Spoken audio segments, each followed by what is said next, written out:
When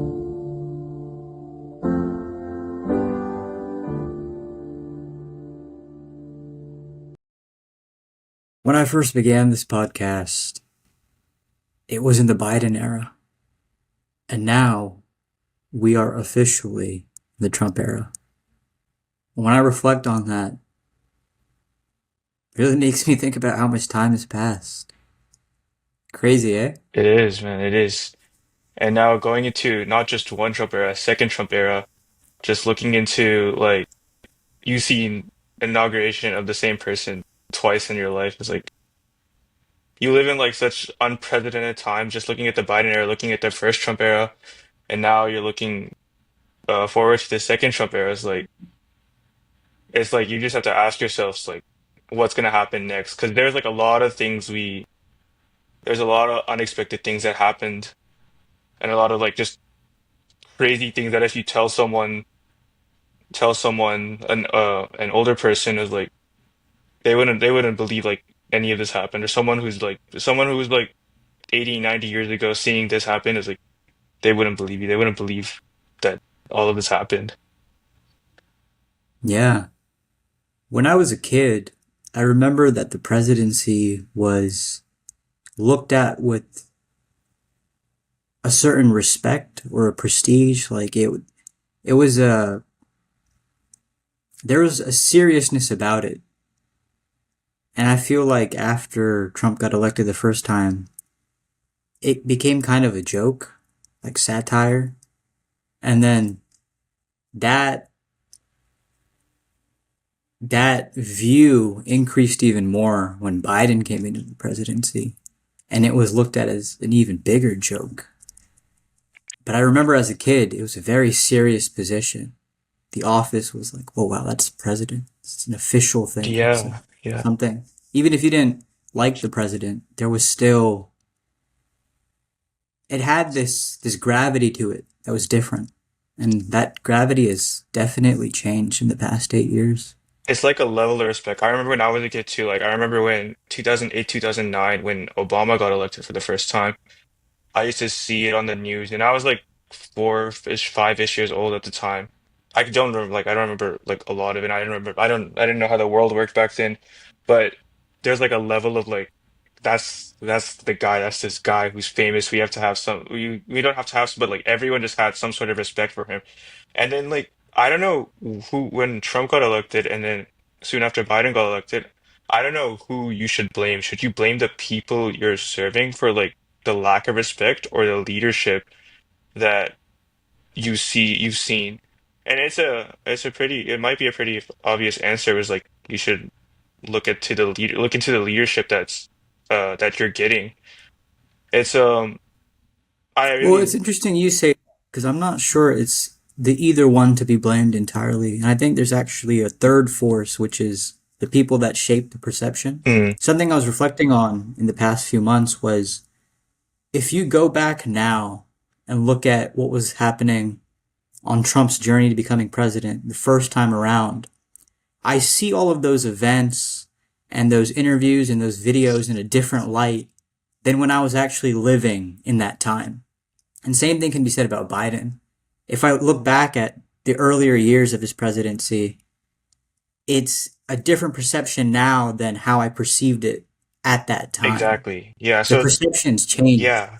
So it's like it depends like on the event too. Like in when Trump got elected the first time, I was in middle school and then all I heard was like, oh, there's gonna be border changes, there's gonna be like more bans, more stricter immigration. Then COVID came around, and then the only thing that came to mind of everyone was like, how are we going to get out of this pandemic? How are we going to get out of this like unprecedented time?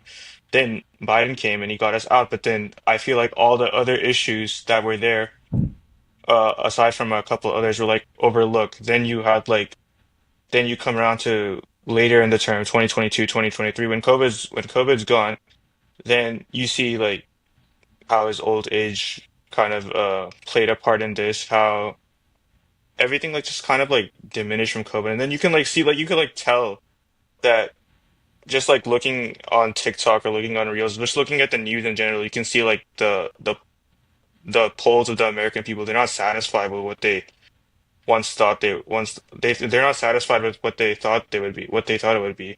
And that's how like I feel like that's how he lost a lot of support. And then you bring back Trump again, and now we'll feel like just as it doesn't even matter like what side you're on, if Democrat, Republic, Independent, whatever you are, whatever your political stance on, you just feel like we needed some sort of change in leadership. Just anything is like better than what we have right now. It's like like you said, the perception changed from what we thought in 2020. Yeah. What did you mean Biden got us out with the pandemic? I like it was like mainly through Do you COVID. think it just it kind of it disappeared when he came around, huh? It's not like I disappeared. It's like he like through those vaccine mandates and whatnot. It's like a lot of people were against it, but somehow eventually people it just started working out. Like it naturally goes at like a One of the interesting things about that is, well, so this is actually what I wanted to get at when I was bringing up this whole thing in the mhm, first place. Reflecting on the past 4 years, right? mhm, Of course, it was the Biden presidency, but just the past 4 years, with specifically with the change in presidency now, I'm looking at it more like what was my life like in the past 4 years? What are all the mhm. transformations and changes that I've had personally? And it really is interesting to think about who you were as a person in the past 4 years, how much you've changed. And it's like with the change in presidency, it's like a hope that, oh wow, there's more change to go through. There's more transformation to go through. And things are I different get now. what you're It's saying. I get what hopeful. you're saying. Hopefully. Yeah. Compared to like just like the past 4 years, like what I have been, I was a sophomore, maybe a junior in high school, and just like I have like looking back at that, I felt like not only I changed, but I felt like I've like upgraded myself a lot. I felt like I have more of a clear perception of where I'm going in my life. Because I remember back then I had like a lot of doubt. I was just like going with the flow of everyone else, trying to choose what I wanted to do in college, trying to choose like what I wanted to do even like in high school. Like I don't know what classes I need to take the next year. I don't know if I'm even in the right classes right now. The friends that I had, it's like literally every single aspect has changed. Like even through like or it's changed like for the better. How I felt like going back. Like it's like what you said, it's hopeful. And I'd like plan to be on that trajectory, uh, that projection for the next 4 years as well. Like looking back, because there were a lot of dark times for me back then, like just on a personal level. When you look back at those dark times, do you see them in a different light? Like, I'm so grateful for those dark times because they were the necessity for me to spark these transformations in my Definitely, life. definitely. So looking back, having those dark times in the past, if I did not have those, sure, if I did not have those, life would be easy, and I'd probably going with the fly, probably be in a completely different position than where I'm at right now. But having those dark times is something that it's I almost want to say it's necessary for everyone to have, because then that's like you can show that you have potential to bounce back. You have potential to get out of these dark times. You have potential to strengthen yourself, to build resilience, things like that. So it's really something that was pretty necessary for me, even though it wasn't enjoyable, it was hard, it was painful, things like that. It was rough, but being in the position that I am today, without those dark times, I would not have come as far as I am today. Yeah, you you ran a marathon. Yeah, That's wild. yeah. This is not my first one too. Like I've been running since like high school. I think this is my fifth half marathon. Wow. Yeah. What do you think running does for you? Just running. Running is not like my main way of athleticism. I play basketball a lot more, but running for me, especially that marathon, running with like a bunch of other people, you just have this sense of like accomplishment. It's like, okay, man. I remember on my first marathon, I remember I was like, oh my God, I did. I ran like 13.1 miles just like that. with training and whatnot, but like getting this medal, seeing everyone around me saying congratulations to each other. People are saying congratulations to me. I don't even know these people, but like you're in the city, you're in downtown, and you're like, wow, this is like such an encouraging atmosphere. Like you just want to be here forever. It's just like even though like your legs are giving out, you're in so much pain, you're tired, you're out of breath, but it's like everyone's like cheering you on. It's like people do care. People are so optimistic. Like it's just like you want to be in that type of circle. And these aren't like just like people who are like they're just there to cheer you on. These are like people who take time out of their day, take time to go out there and be a good person, be and cheer people on. And then us as runners, it makes us feel like all our training was worth it. Is like we did it. We got the aside from the medal and everything, but we got aside from the medal and the times you're here in this city and just like that vibe. Just I love that vibe, and that's like I want to go there and do it. I want to go there and do it again next year. Like that's the mindset every single time. That's so Yeah, beautiful because you have these people in this shared experience with you, cheering each other on. yeah, It's it's you have someone appreciating the efforts that you made. exactly. Now I'm curious, what would it be like for you if you ran that marathon and no one was there to say, "Hey buddy, good job." It's hard. Like I can just relate it just to like training for the marathon because when I do runs on my own, I do runs that are usually the marathon's pretty cold and it's like hard to breathe, but doing runs that are like a little bit warmer. In the marathon is usually in like the 30s and the 40s. I do runs in the 40s and 50s. It's hard to breathe, but when there's no one cheering you on, all you can hear is like if you're listening to music, but all you can wait, aside from music, all you can hear is just like the wind, the and just literally nothing else. Like there's nothing But going but I on. mean more so like at the finish line. You reach the finish line, you worked so hard to make it here, and there's no one waiting for you. There's no one clapping for you, there's no one saying anything for you. How do you think you'd feel in that moment? And Do you that, think you'd yeah, still feel enticed to do it again? That's I the probably test would of real not. commitment, I eh? probably would not. Because like then what's the point of doing all this? You'll feel some sort of sense of accomplishment, but not as You said it much. right there. What's the point of Yeah, doing what's it? the Isn't point? that interesting? Isn't that interesting? And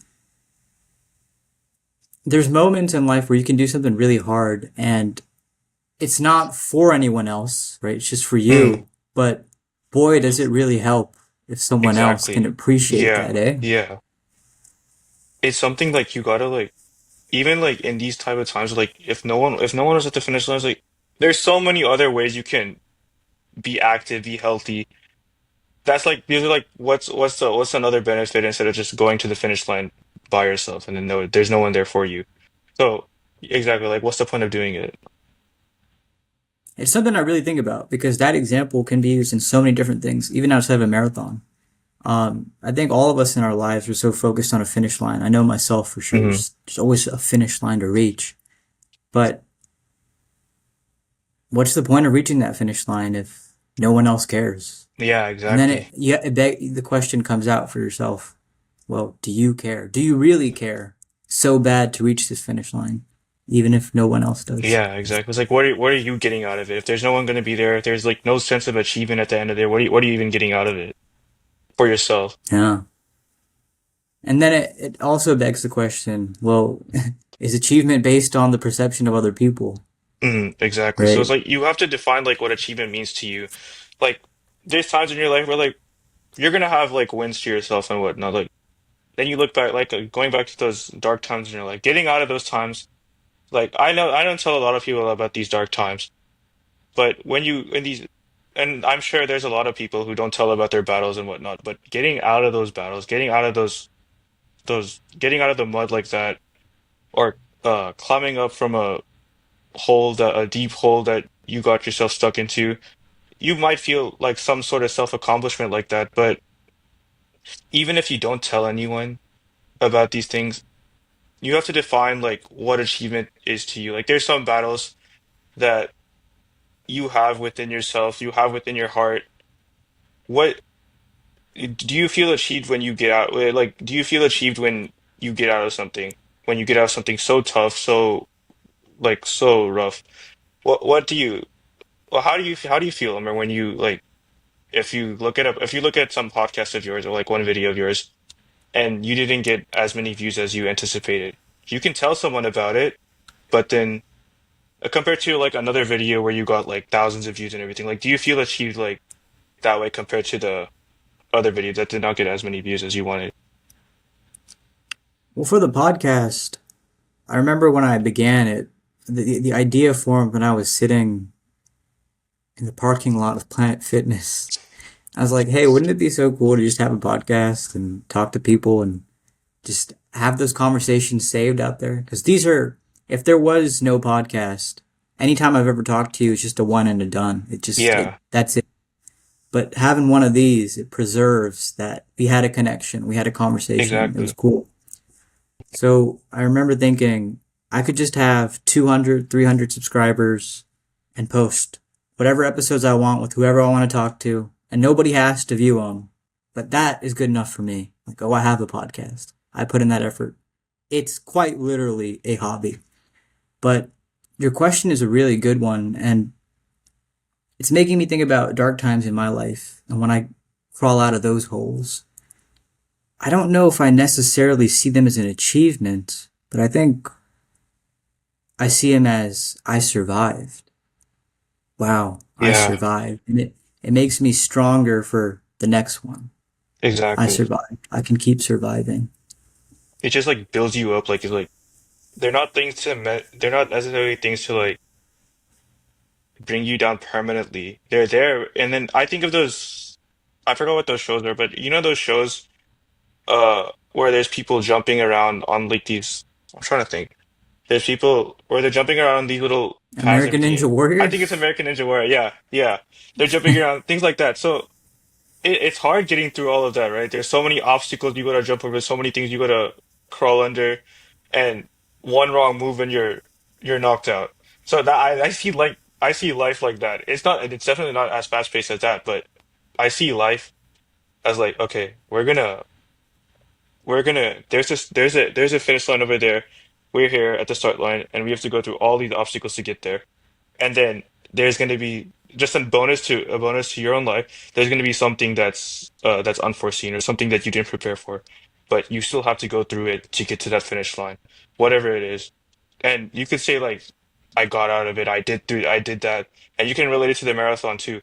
I ran the whole 13.1 miles, 26.2 miles, whatever it is in life that you put yourself into to get to that goal. Because there's no in life there's no like one linear way to get to your goal. It's always going to be some sort of up and down, all the way till you get to the top.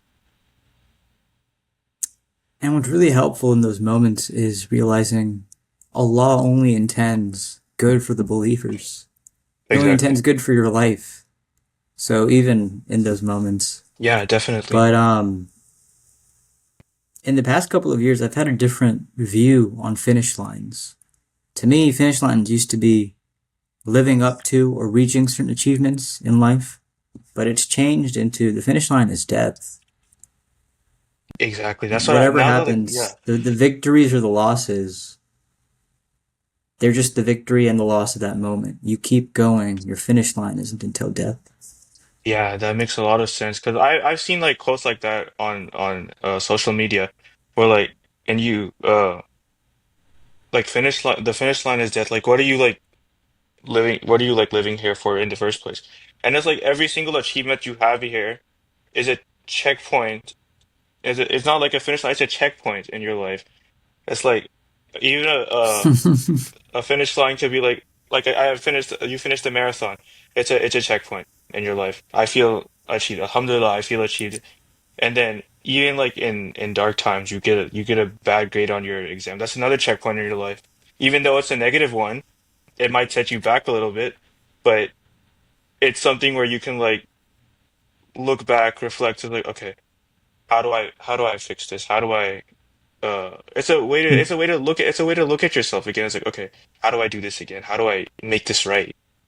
It's Those like, two yeah, are beautiful points, man. My friend Alian, he said getting used to it is a disease. So that feeling of I feel achieved after I finish this marathon. Okay, that's good to feel for a little bit. yeah, Or I feel really sad because, I got a bad grade on an exam. Okay, you can feel that for a little bit, but never get used to either of those feelings. Yeah, Because if you exactly. get used to either of them, it's like a trap. You're like a bear and your leg, your paw is trapped in a little trap and it keeps you stuck. You gotta let go of that and just keep Yeah, going. exactly. And there's like a lot of things like there's like a lot of things about like when you like look at all these achievements, like Allah gives you like blesses you with such like achievements and everything, but then all these negative things, you can like look at these things as like blessings too. That's like it's like a some analogy I just thought of like on the spot. Like it's like a trampoline. You go down before you go back up, right? It's there's this graph. I don't know if you know it. It's called uh the graph of latent potential or latent potential, where you start here, you go down, and then you like go straight up like that. With like any progress, anything that you want to do in like your life, any goal you have, you're not gonna start. It's not gonna be some goal that goes like this. Even like it's not gonna go like one of those stock market graphs. It doesn't go like up and down. It starts going down. You're like at the beginning of like go if you're going to the gyms if you're going to the gym for the first time, you do weights and whatnot. It's gonna hurt. It's gonna hurt. It's not easy. You're gonna feel sore after a couple of workouts. But then once you start to see like the gains, once you start to see the muscles come in, it's like okay, now I want to go over and over again to maintain that, build these things, build these muscles. And it's it's crazy it's crazy like you can put so many like perceptions of that in your life. It's like there's a like you might not get it the first time.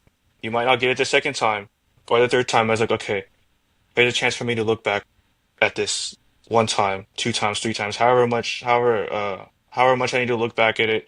Let me tweak this thing. Let me fix this thing. Let me change my approach. Let me change how I train, change how like my technique for things. Like, there's a lot of things you can like tweak to make it work again. Just keep trying. It's like this. It's like at the end of the day, just keep trying. And that's the beauty of death being the finish line. Yeah. Just keep trying. If you don't get it the first time or the second time, just keep trying. Keep trying. Never stop trying. Yeah, yeah, I really think that is such a big key to opening so many doors. yeah, Just never stop yeah. trying. And there's a Makes me there, reflect yeah. on certain things that like I would try out and um I thought I was good because I just tried it once. It's like, Mm, no, you should have maybe if you kept trying, it would have opened. yeah, Like there's this thing that my dad once told me that he learned from some people. It's like you keep asking, you keep asking, you keep asking until the person decides to agree to go with it. And it that's like a business thing too. You just keep asking, you keep trying. yeah, exactly. Look at the salespeople who come It's to your door. corny, but you never take no as your final answer, Yeah, eh? yeah, exactly. That's what I learned. That's what I learned in one of my marketing classes. You look at like just take an example. You look at these salespeople who come to your door. The first house they go to, if someone says no to them, that doesn't discourage them from trying. They'll come back again later. They'll go to the next house. Eventually, there's always going to be someone who needs your service somehow, some way, whatnot. And then just this, there's this one. I think it's a hadith or it's from the Quran. There's one line that says Allah does not change the condition of something unless that person changes. So it's like you can't keep doing the same thing. It's like you can't like keep praying for it and then not doing anything about it. Like you have the opportunity to do the effort. Allah's not gonna give you anything if you're just sitting there and like doing nothing. Like there's stuff that you can do to make it happen. So it's like you go out there, you go if you're the salesperson, you pray that you'll get someone, you'll make your business flourish. But if you just keep praying for it and you don't go knocking on doors, then what business is going to flourish in the first place? Like there's no effort from you. You keep you can rely on Allah as much as you want, and but if you don't go out there and put that effort, then it's not going to happen. Like and it's not going to be like this thing. It's not going to be like this straight line either. It's like where you're going to get a sale on the not necessarily you're going to get a sale on the first door that you knock on. It might happen. It might happen in some miraculous way that you might get such a crazy skill. Allah works in such a beautiful way. And those beautiful sort of things, Hmm. that I think I think it goes back to Prophet Yusuf, peace be upon him. It's fun. But there's this the idea of providing from sources you could never imagine. And I love this one thing. It's like it's three circles, right? The first circle is the things you know. The second circle outside of it is the things you don't know. And then the third circle outside of all of them is the things you don't even know. And that circle has the most beautiful Yeah, possibilities that you quite literally could never have imagined. And it makes you think, makes you gasp and all like, wow, there's so much out there that I don't know. There's so much beauty and potential and opportunity that I wasn't even aware of. And it, it's refreshing. It makes life feel more exciting. yeah. It's beautiful that way. Like there's so much out there. It's like I remember I was in high school. Like, oh, I thought I knew like everything. I was like, okay, now I know. Now I'm gonna go to UH for college. I got that set up. It's like now I'm set, right? And then I go to college. I'm like, okay, I don't know what I want to do in college. I wanted to do computer science. I didn't get into computer science the first try, so I got into computer information systems. When I tried to transfer to computer science, like, okay, I don't know if that's a good idea. If that's a good idea. So then I made my roommate actually. He told me to make the Istiklal fair. And I was like, MIS was in that consideration, but I still remember this really clearly. Just, I was like, okay, I have CIS and I have MIS. And I was like, okay, between these two choices, I was like, I don't know what exactly I want to do, but I'm leaning towards computer information systems. So I was like, okay. So I make the Estacado prayer, and then a couple nights later, I have this dream. It's like, you, they're showing me as like I don't know like how this like worked out, but it showed me like as a businessman sitting behind a computer, and then like and I look at like it's showing me like my finances and everything, like how like I was alhamdulillah very successful. And then behind me was my degree which said MIS on it.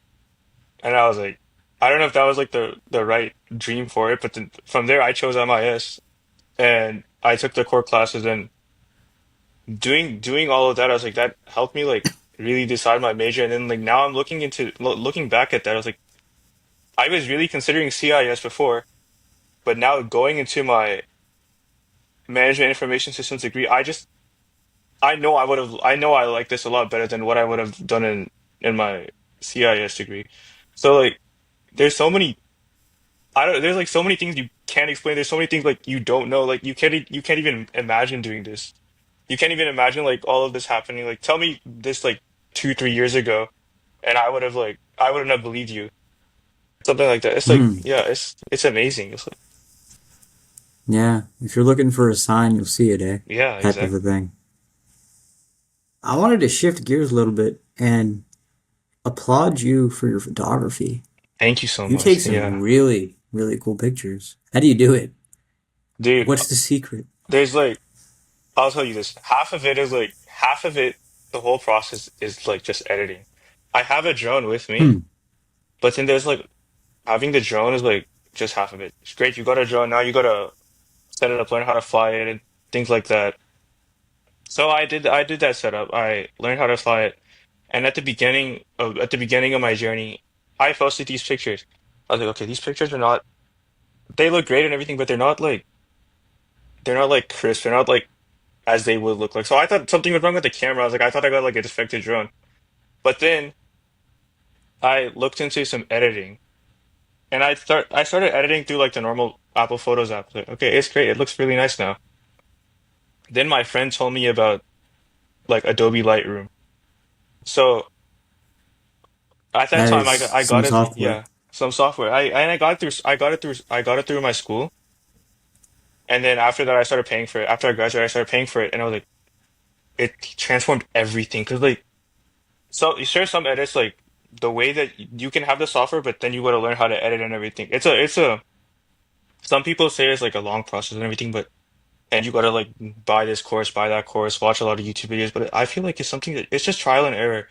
I remember my first edits looked really unrealistic, but then after like doing some trial and error, like there's a lot of photos that looks so much more realistic and so much more surreal. And then it's like I'm just a photographer, but you're just looking at what like Allah has created for us. That's all you're looking at. And that's like something that like motivates me to do is like I'm just the guy I'm just the person who captures what Allah has taken what Allah's created for us, and you just share that. It's like you're sharing a blessing with everyone. That Cappadocia picture and then the Houston one. Wow. I remember seeing Yeah. those and I It's was like, wow. I uploaded. It's screenshotted uploaded. those. I was like, they are good. Remind me, They are really send me good. your number, I'll forward them to you. I'll give you the high quality It's of good them. stuff. Yeah. I appreciate that. Yeah. Yeah. Man, photography is an interesting thing. And I had on one guest a few months ago, and he was telling me he's also a photographer, and he was like, the interesting thing about pictures is a picture can lie. And it was so obvious that he said that, but I never really thought about it. And then he explained it like, I can just focus on one thing, like a clean spot in my room, and take a beautiful picture and put it out there. Now people think that, oh, I'm this really clean person with Hmm. a certain aesthetic, but the rest of the room is just so Yeah. messy. And it's like, that's the power of photography and film is that you can quite literally shape perceptions, kind of like what we were talking about earlier, Exactly. Yeah. the shaping of perceptions. And then years down later, you can look back at a thing and you could even maybe fool yourself into thinking, oh, that was my aesthetic or who I was or something like that or that place. It is something like photography can lie. That is Yeah. it's such a beautiful thing because it's like it's so Like, sorry, I true. don't want to cut you Yeah. off, but the example came to me. Like, I recently made a Miami video. And when I was in Miami, I have to be honest, I wasn't the biggest fan of the city. Hmm. I thought it was okay. But when I revisited my footage and I was editing it, I became, I noticed the details more of the city, the beauty and the little bit of this and a little bit of that. And it made me think, wow, I'm reliving my experience through this footage, and I'm really loving how it is in this footage. But I can remember my own experience when I was there, and I thought it was okay. But this footage totally altered my memory of it, my Yeah. vision of it, my view on it. So fascinating. Yeah. It's beautiful like the way that you put it. I remember when I went to Cappadocia, I was on a completely jet lagged, and then in the conditions we were living in a cage. We were living in a cave, one of those cave hotels. Yeah. But it was nice. It's like living in those type of conditions. I had to share a bed with I had to share a bed with my sibling. But going back and just looking at that footage is like, even though the conditions were okay compared to what's here, the going back, it's like you look at all those details and it's like, this was beautiful. Like, subhanAllah, this is beautiful. It's like you can make this like this is like someone's dream to live here. Someone's dream to like wake up in the morning and see like 500, 400 hot air balloons in the sky like that every single morning, and just almost, Almost every single. yeah, almost every single morning. But Sometimes those weather conditions. yeah, sometimes it's bad. But like, it was such a it's like even though like I wouldn't trade it for the world to like go back there again just based off the footage, and that goes back to like that quote, photography can lie. It's it's real. Like there's no other way to put it. It's real. Just that quote. Dude, this is a double-edged sword, Hmm. because as you're talking about Cappadocia, as I'm talking about Miami, you can look back at those things like how beautiful is that? But then it's also like it makes me wonder, am I falling in love with the lie? Because Yeah. again, when I was actually there, I just thought it was okay. Yeah. And then looking back at the video, I'm like, I love it. And I remember I had similar feelings about Chicago. Like looking back at the footage I had of Chicago, I was like, oh, it's such a beautiful place. But then I realized that was really a beautiful It place. was, yeah. It's an interesting relationship that human beings have with pictures and footage and stuff like that. But Cappadocia is a magical city, man. It And I is, wanted to yeah. actually say that when I went there, I had the one and only gin experience I've ever had. Really. Yeah, I so my aunt and my grandma, they were in one room Hmm. on the other end of the hallway, and I was in this room at like the very edge, like Okay. the edge of the hotel. The light in front of my door would like flicker. I think it was even off. It was like a dark part of the hotel. So, anyways, I was in there alone, and there's like two beds, and I specifically remember that my room was it was kind of messy, and I had my backpack sitting on the bed right next to mine. And I remember this because as soon as I fell asleep, my eyes were on my keychain. I had this like New York Hmm. keychain on my backpack. Anyways, I wake up in the middle of the night and everything is clean. All my stuff, including the backpack, is neatly put on to a chair right in front of me. Oh my God. And I remember just like rubbing my eyes, just sitting there. And I'm like, oh, must be a gin. And I went back to You're sleep. like, you didn't care And when so I much. woke up in the morning, I was like, damn, did that really happen? It's like, yeah, that really happened. I don't know how it happened, but it happened. You don't got like room service in And the middle of the night, there right? is this saying, Capitoja, city of gin, because Yeah, of just how yeah. magical and fairy tale like it is. It's a different like. I remember going there; it literally felt like a different world. It's very It is, beautiful. yeah. It's like this is something like you see like in movies, like these like imaginary places or like these surreal places. That's what it felt like. And then like with the Jin story, that's how it feels like that even more. Just like reminiscing what I felt over there. Yeah, that's Yeah, it's always a story to yeah, I like that story. yeah. And then going back to like being a photographer, like you could like you want to fall in love with the lie, but then it's like if you want to be a photographer, you're kind of like sacrificing taking in the feeling because you're so focused on getting like the perfect shot, things like that. It's like I felt like that when I went to Chicago. I went to Chicago a couple years ago too, and in Chicago I didn't take that many pictures, but I love Chicago because I just felt that vibe. But in Cappadocia, I did feel that vibe, but I didn't feel that like I couldn't take it in fully because I was so focused on taking pictures, and I was so like excited about the pictures that I wanted to edit them over there too. So I was like, I'm not like taking in the vibe of like Cappadocia and just like Turkey as a whole. I know what you mean. Yeah, That's a real conflict. it is a I've it's I've yeah definitely experienced that as well. yeah That's why there was a small phase in my life where anytime I traveled or went anywhere, I was like, no pictures, mm, no pictures, no yeah videos, because I just want to take it all in. But then again, double-edged sword. There's yeah also the beauty of, hey, I'd like to revisit yeah that, yeah. and It's like you don't have anything to you it's don't have anything to interesting. look back on. There's like all you have is your mind too, and then it's a Yeah, it is conflicting. It is a double-edged sword. yeah, dude, this has been a fun conversation, Yeah yeah. Yusuf.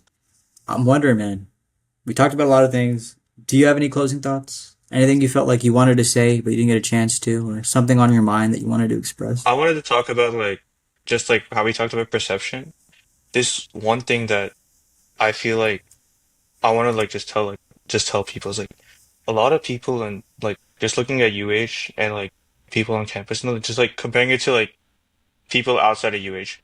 There's a lot of people like who have like such negative perceptions about things. Like either it be professors, it be friends, it be the food, and it's something that I used to have in high school, which like contributed to those dark times. But I wanted to like tell people like there's a lot of things in life to be optimistic about. Like some people are like still conflicting about their majors. Some people are conflicting about other things, relationships, uh, grades, things like that. Even with like a lot of there's a lot of things to like look forward to, despite like how hard your times are right now. There's a Quran verse, فَإِنَّ مَعَ الْعُسْرِ يُسْرًا. With hardship comes ease. And like there's a lot of people like everyone goes through hard times. There's no life that's without hardship. So it's like it's I just wanted to get it out there like there's like don't contribute to your hardship in such like unnecessary ways. Don't contribute to your pessimism. And what I mean by that is like look at what you're conversing about with your friends. Look at what you're listening to in your playlist. Look at what you're consuming on TikTok, on Reels. Is this stuff like really contributing to negativity or is it contributing to like positivity? Like, can you converse? well, if you like taking a conversation with your friends, are you conversing about, are you just complaining, or are you like uh complimenting things? Are you complimenting the food at the dining hall? Are you complimenting the professor? Are you complimenting the hard work that your friend did? Things like that. Are you what you're listening to? Are you listening to sad music? Are you listening to depressing things? Are you envious of what you're seeing on TikTok? Are you envious of what you're seeing like on Reels? Things like that. So it's like, or you could be looking at things like you could be looking at things like how do I get better? Like you maybe search up like a short video on YouTube. How do I lock in this way? How do I deal with bad professors? How do I maximize my grades? How do I if you're not satisfied with the food like at the dining hall, how do I learn how to cook? Things like that. So it's like there's a lot of things like you can like be optimistic Be on about. Yeah. top of the Yeah, be on solution. top of the solution exactly. So it's like Yeah. you can't be someone who complains a lot, but then you don't if you're not looking for a solution, then you're just gonna be complaining over and over again. And then another thing I wanted to add is like even though like it's hard, I know life is hard for everyone. Like at uh times life gets hard for everyone. Be content about what things are. You have to like first and foremost, you have to have this belief in Allah. You have to have this belief in Allah that things will get better, and you want to have. And it's hard to say that because like it's a very important thing, but I feel like it's often overlooked. Like some people have Yeah. they Noman rush. Ali Yeah, Khan, he has this beautiful thing. He says, "What's the point of your faith if you're not optimistic?" that's what I'm saying. So it's like, I'm like, yeah. are you like Allah Subhanahu wa Taala like Allah Subhanahu wa Taala split the sea for Musa alayhi salam. He made the fire cool for Ibrahim alayhi salam, but people have this like thing where they feel like, will he do something like that for me? Not necessarily split the sea or make a fire cool, but like, will he get me out of my hardships? Like they feel like they're not good enough, but you have to have this believe in Allah's mercy and he's capable of doing all things. It's like you just uh look at his attributes, look at his names. It's like be optimistic about your creator, be optimistic about your You Lord. It's have like to yeah, be. yeah, you have to be. There's like otherwise you're gonna have such a hard time. It's like and then you can like pray your prayers, but then it's like you have to pray them with hope that things do get better in your good times and in your bad Absolutely. times. Absolutely. Thank you for saying that. Yeah. This is a beautiful message, and it's funny. Jordan Peterson, despite his unpopularity as of late, he did say something very fascinating, which was if you are bitter and frustrated and angry, and you're praying out of that spirit, well, whatever you're praying to, it's gonna be bitter and frustrated and angry. Like that. That's the energy you're putting Yeah. out there. Yeah. And as Muslims, we believe your Lord is how you perceive him to be. If you perceive him to be good and benevolent and merciful, that's what he's That's going to exactly grant what it you. is. Yeah. But if you see him as, tyrannical and, oh, boo hoo, life is bad, woe is me, that's how it's going to That's be for you exactly as how it's gonna well. be. Perceptions really do shape a lot of Yeah. things. Thank you for sharing this Yeah. because Yeah. I think I did notice that a subtle bit of that when I was at UH. You're right. There is kind of a pessimism, there a negativity. The UH Reddit is kind of Hmm. negative from what I remember. The rate my professor Yeah. is Yeah. pretty negative. There is a lot of There's negativity and already too complaining. much negativity in this world. It's like, go be someone optimistic.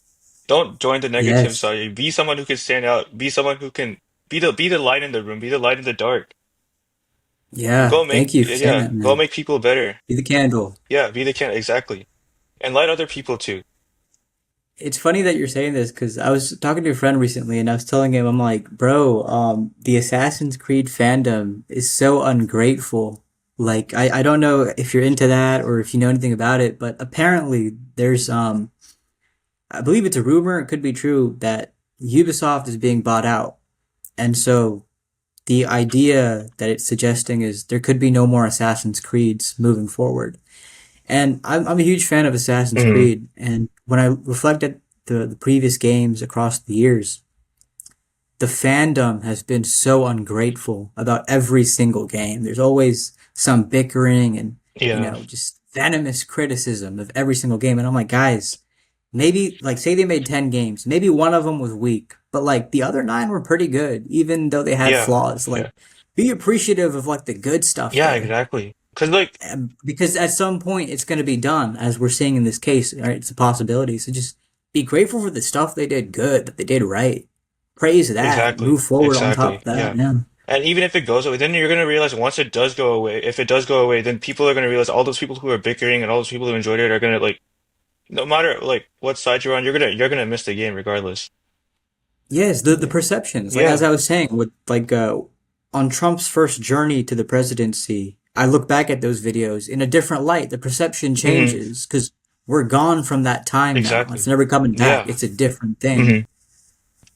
And that's like another thing about like times like there's one hadith the Prophet sallallahu alaihi wasallam said that in like with this times like you go back to the if it was the hour of the if it was the day of judgment and you have a sapling that you can plant it even if it was the day of judgment just plant it The the seed. seed yeah plant it it's like because that's like everlasting good. Don't be this guy like if you know the world is gonna end in like a day or two, and don't be that guy that's gonna be crying in the corner. Go be that guy who's gonna be optimistic. Go do some good. Go end yourself on a good note, right? Don't be someone who wastes these moments. Yeah. And it's not easy, but as Yeah. they say, nothing good ever is, eh? Yeah, exactly. Exactly. Yeah, thanks for saying that Yeah, though. of course. That was a good point to bring Yeah. up. Before we end off, there's just one more thing I wanted to close off with. When we were talking about photography and videos and all that, and falling in love with the lie, it makes me think of Pygmalion. I don't know if you know that story of the Greek, but he built the statue and he fell in love with it. He was like, "Oh, this is the most beautiful thing ever." It's like, "Hey man, it's just a statue." And the story goes on, but the idea of just falling in love with something that you made, falling in love with a lie. Yeah. It's interesting. There's a Pakistani drama called Sherazad, like back in the years There's of Maher Khan, and it explores that concept. Like she falls in love with the bust of a statue. It's interesting. But yeah, I just wanted to bring that up randomly. yeah, yeah, yeah. But anything else before we exit? No, I think that's it. And then going back to the statue part is like falling in love with the things you made is like you make them if you wanna like have some satisfaction, but like don't fall in love with the things like and or if you're like trying to worship them or something. You don't fall in love with them too much because then that like leads to like it's just like False yeah, gods. false gods and then like just this idea of narcissism is like your false gods worship or of that sort. It's like because like these things are like even though you appreciate it and going back to perceptions, not everyone will appreciate it the same way that you do. Yeah, good point, man. Yeah. Good point. Well, we are entering the second Trump era. I suppose until next time. Yes. Eh? Inshallah. Inshallah, I will see you soon. Take care. Take care. You too.